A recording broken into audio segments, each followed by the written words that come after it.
পৰম্পৰা ৰক্ষা কৰি মৰঙী মহাবিদ্যালয়ত বসন্ত উৎসৱ উদযাপন।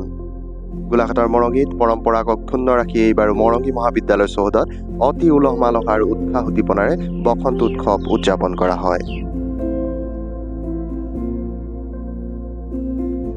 মহাবিদ্যালয়ৰ ছাত্ৰ ছাত্ৰী, শিক্ষক শিক্ষয়িত্ৰী, কৰ্মচাৰী, স্থানীয় ৰাইজৰ স্বতঃস্ফূৰ্ত অংশগ্ৰহণত এই বছৰৰ বসন্ত উৎসৱে এক বিশেষ মাত্ৰা প্ৰদান কৰে।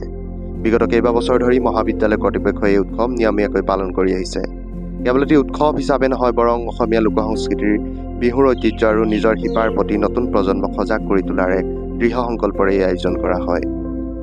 আধুনিকতাৰ সোঁতত বাগৰি যোৱা সমাজত অসমীয়া লোক সংস্কৃতিৰ চৰ্চা যাতে নতুন প্ৰজন্মৰ মাজত জীয়াই থাকে, সেই লক্ষ্যই এই উৎসৱৰ মূল চালিকা শক্তি।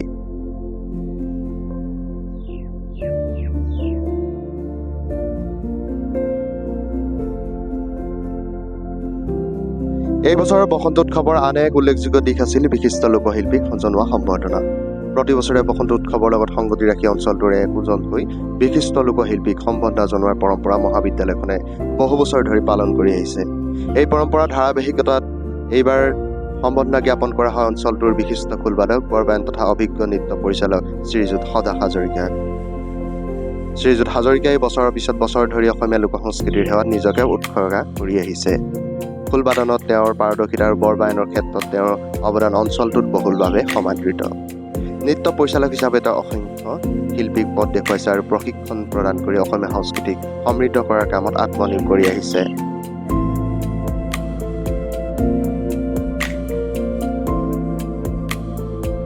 মহাবিদ্যালয় কৰ্তৃপক্ষই তেওঁক যথোচিত সন্মান আৰু মৰ্যাদাৰে সম্বৰ্ধনা জ্ঞাপন কৰে, যি উপস্থিত সকলোৰে মনত গভীৰ আনন্দৰ সঞ্চাৰ কৰে।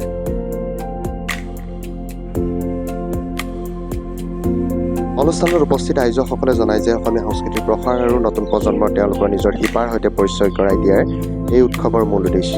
বিদ্যালয় মহাবিদ্যালয় পাঠ্যক্ৰমৰ মাজতে যদি শিক্ষাৰ্থীসকল নিজৰ ঐতিহ্যৰ সান্নিধ্য পায়, তেন্তে অসমীয়া সংস্কৃতি ভৱিষ্যতেও সজীৱ হৈ থাকিব বুলি তেওঁলোকে আশা প্ৰকাশ কৰে।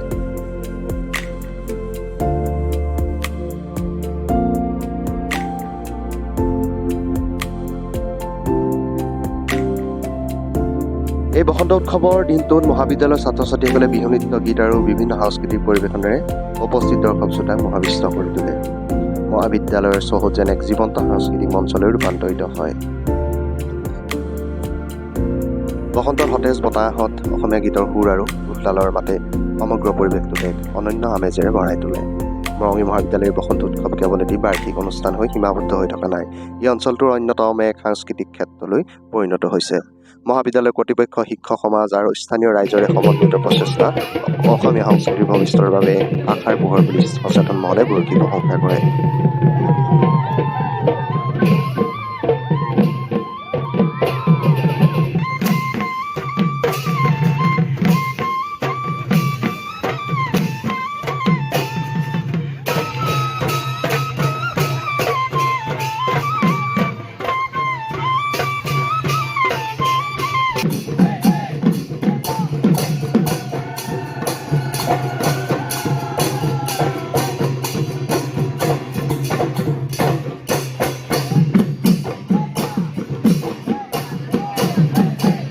আমি কেইবাবছৰ ধৰি মৰঙী মহাবিদ্যালয়ৰ ছাত্ৰ ছাত্ৰী, শিক্ষক শিক্ষয়িত্ৰী, কৰ্মচাৰী সকলোৱে মিলি আমি বসন্ত উৎসৱ পালন কৰি আহিছোঁ। এইবছৰো পৰম্পৰা ৰক্ষা কৰি আমি বসন্ত উৎসৱ পালন কৰি আহিছোঁ।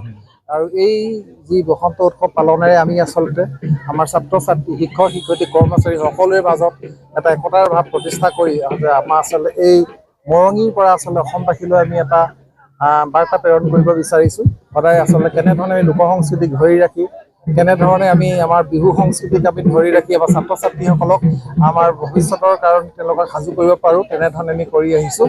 আৰু প্ৰত্যেক বছৰে আমি বিহু উদযাপনৰ লগতে একোজন বৃহৎ মৰঙী মৌজাৰ একোজন লোকশিল্পীক আমি সম্বৰ্ধনা জনাই আহিছোঁ। আৰু এই সম্বৰ্ধনাৰ জৰিয়তে আমি তেওঁলোকৰ যি কৰ্ম, তেওঁলোকৰ যি লোকশিল্পৰ প্ৰথাৰ, তেওঁলোকৰ যি কৰ্ম, সেইখিনিক আমি আমাৰ নতুন প্ৰজন্মৰ আগত দাঙি ধৰিব বিচাৰিছোঁ। এইবাৰ আমি বিশিষ্ট খোলবাদক, বৰবায়ন তথা নৃত্য পৰিচালক, ভ্ৰাম্যমাণ থিয়েটাৰৰ কেইবাখন ৬-৭খন ভ্ৰাম্যমাণ থিয়েটাৰৰ নৃত্য পৰিচালক শ্ৰীযুত সদাশ হাজৰিকাদেৱ, মৰঙী অঞ্চলৰ এজন বিশিষ্ট লোকশিল্পী, তেখেতক আমি সম্বৰ্ধনা জনাইছোঁ। গতিকে এনেধৰণেই আমি আমাৰ বসন্ত উৎসৱটি পালন কৰি আহিছোঁ।